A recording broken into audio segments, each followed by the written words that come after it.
اللهم صل على محمد وآل محمد. اعوذ باللہ من الشیطان الرجیم. بسم اللہ الرحمن الرحیم. الحمدللہ رب العالمین والصلاة والسلام علی اشرف الانبیاء والمرسلین وخاتم النبیین سیدنا و مولانا ابی القاسم محمد. اللہم صل علی محمد وآل محمد وعجل فرجہم وعلی اہل بیتہ الطیبین الطاہرین المعصومین المظلومین ولعنت اللہ علی اعدائہم اجمعین. اللہم لعن قتلۃ امیر المؤمنین علیہ السلام. اما بعد فقد قال اللہ تبارک و تعالی فی محکم کتابہ المجید وفرقانہ الحمید. بسم اللہ الرحمن الرحیم. انما ولیکم اللہ ورسولہ والذین آمنوا الذین یقیمون الصلاة ویؤتون الزکاة وہم راکعون. مومن کرام، مولا متقیان حضرت امیر کائنات جب 19 رمضان مبارک کو ان کے سر اقدس پر ضربت لگتی ہے اور ان کے اصحاب اور حسنین کریمین بیت الشرف تک انہیں پہنچا دیتے ہیں، اور وہ سارا منظر کہ جو آپ تمام مومنین نے انشاءاللہ دیکھا ہوگا، اور جنہوں نے نہیں دیکھا پروردگار اس مقام کی زیارت ہم سب کو نصیب فرمائے. مسجد کوفہ میں اور بیت الشرف کے اندر بیت علی میں کتنا فاصلہ موجود ہے.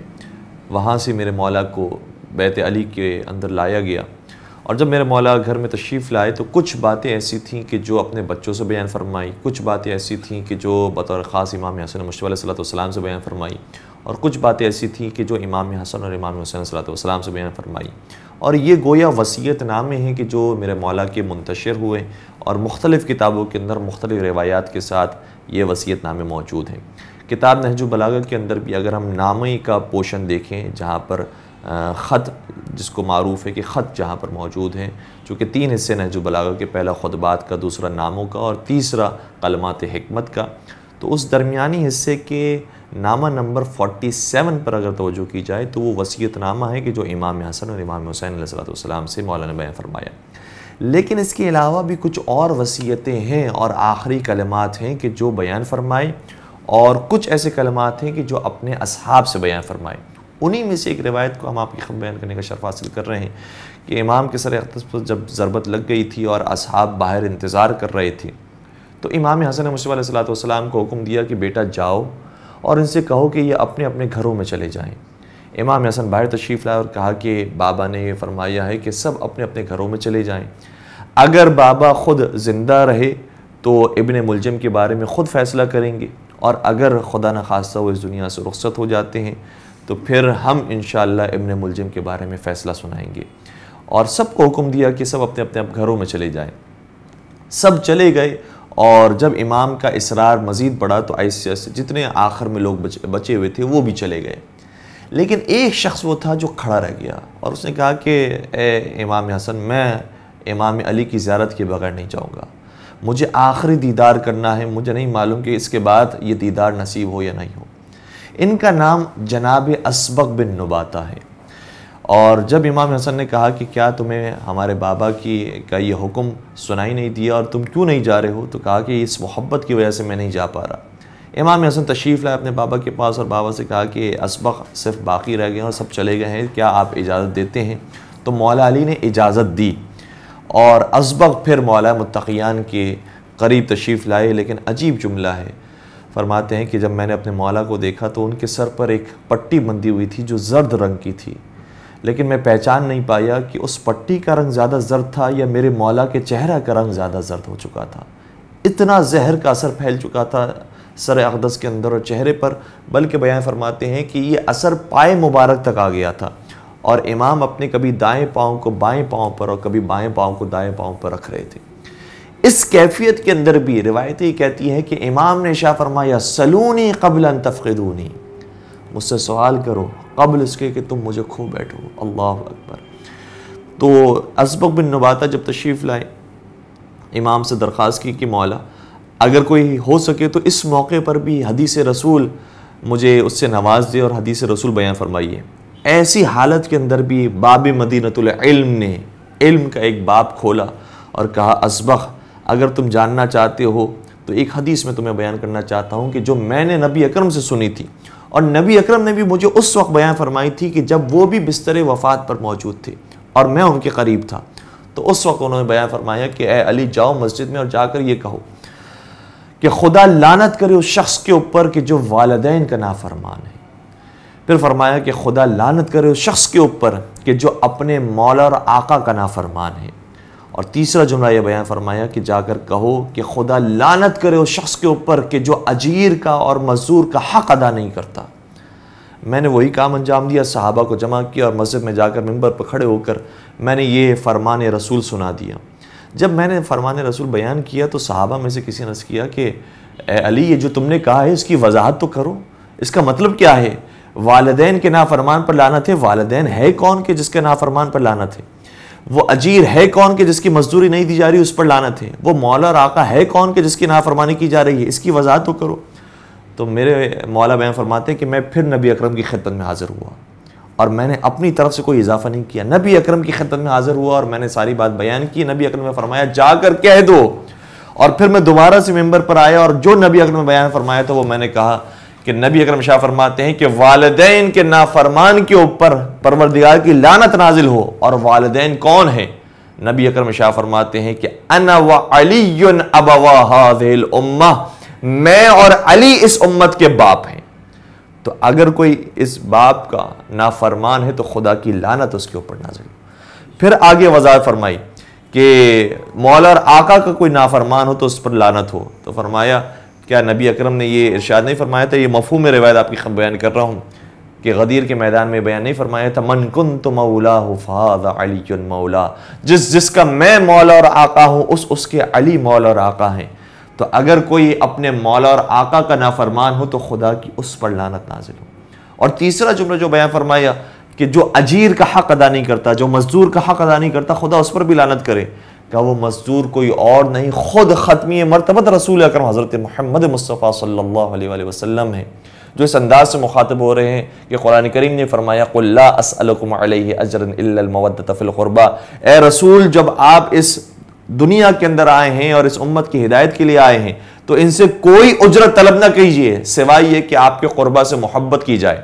تو اگر کوئی مزدور کو اس کی یہ اجرت نہیں دیتا تو اس پر اللہ کی لعنت نازل ہو۔ اسبغ بن نواتہ نے یہ حدیث سنی اور اس کے بعد کہتے ہیں کہ مولا متقیان پھر گنودگی کی کیفیت میں چلے گئے، پھر اپنی چشم مبارک کو باز کیا اور کھولا، اور اس کے بعد جب دوبارہ میرے اوپر نگاہ پڑی تو کہا کہ اسبغ تم ابھی تک یہیں پر بیٹھے ہو؟ کہا کہ ہاں مولا میں ابھی تک آپ کی خدمت میں ہوں۔ تو میرے مولا نے پھر ایک اور حدیث سنائی، کہا کہ اسبغ میں ایک موقع پر بڑا غمگین تھا تو نبی اکرم نے میرے ہاتھ کو تھاما، اور ہاتھ کو تھامنے کے بعد پھر انگلی میری تھامی، اور انگلی تھام کر کہا کہ علی تم پریشان کیوں ہوتے ہو، میں تمہیں ایک حدیث سناتا ہوں۔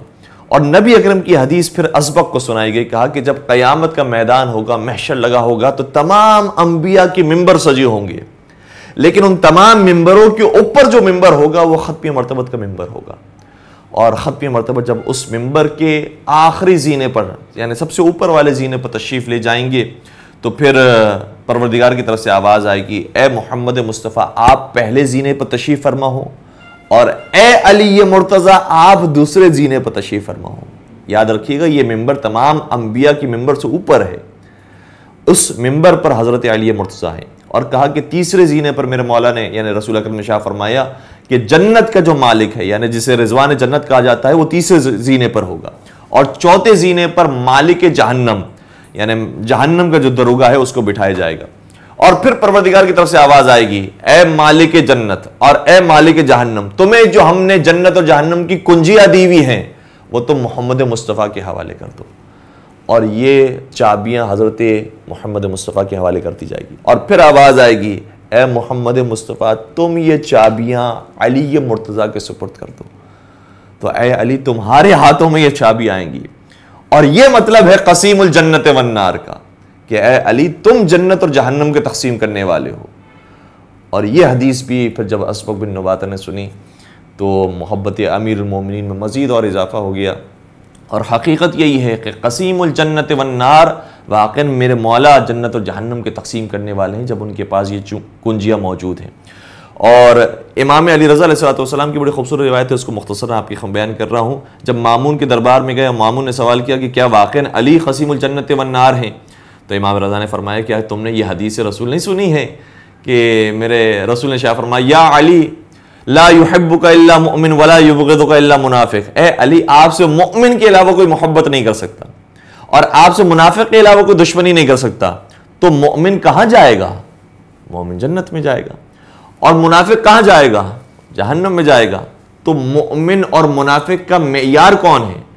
کہ وہ محبت علی معیار ہے۔ تو اس کا مطلب یہ ہوگا کہ علی کی محبت ہی فیصلہ کرے گی کون جنت میں جائے گا اور کون جہنم میں جائے گا۔ تو علی قسیم الجنت والنار ہے۔ جب یہ مفہوم بیان کر دیا اور واپس آ رہے تھے تو ابا سلط ہروی جو ان کے بڑے خاص الخاص صحابی تھے، وہ بڑی تعجب کے ساتھ امام کو دیکھ رہے تھے اور کہا کہ مولا کیا اس روایت کا اور اس جملے کا یہی مطلب ہے کہ اس طرح سے تقسیم کریں گے مولا علی جنت و جہنم کو؟ امام نے اس کو جملہ ارشاد فرمایا اور ہمارے حوصلوں کو بلند کرتا ہے کہ ہم کبھی کبھار ٹیلی ویژن پر جا کر کسی اور انداز سے بات کر رہے ہوتے ہیں اور ایک مطلب کو پہنچا رہے ہوتے ہیں، لیکن بہت ساری باتیں رہ جاتی ہیں، اور ممبر پر بہت ساری باتیں اور بیان ہوتی ہیں اور نجی محفلوں کے اندر اور کچھ باتیں بیان ہوتی ہیں۔ تو اس وقت مولا امام رضا علیہ السلام نے ارشاد فرمایا انی کلمتہ من حیثہ، میں نے جو کلام کیا تھا اس سے وہ اس کی حیثیت کے مطابق کیا تھا۔ اور پھر ابا سلط ہروی سے بیان کیا جس کا مفہوم یہ تھا کہ جس طریقے سے چڑیا اچھے دانوں کو گندے دانوں سے الگ کر لیتی ہے اور چن لیتی ہے، اسی طریقے سے علی اہل محشر میں سے جنتیوں کو چن لیں گے اور ان کو جنت میں داخل کریں گے اور باقیوں کو جہنم میں پھینک دیں گے۔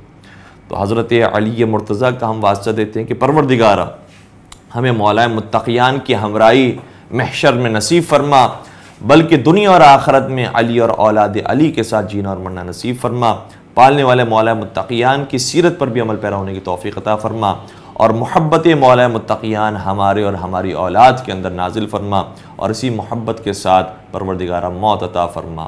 وآخر دعوانا ان الحمد للہ رب العالمین۔ اللهم صل على محمد وآل محمد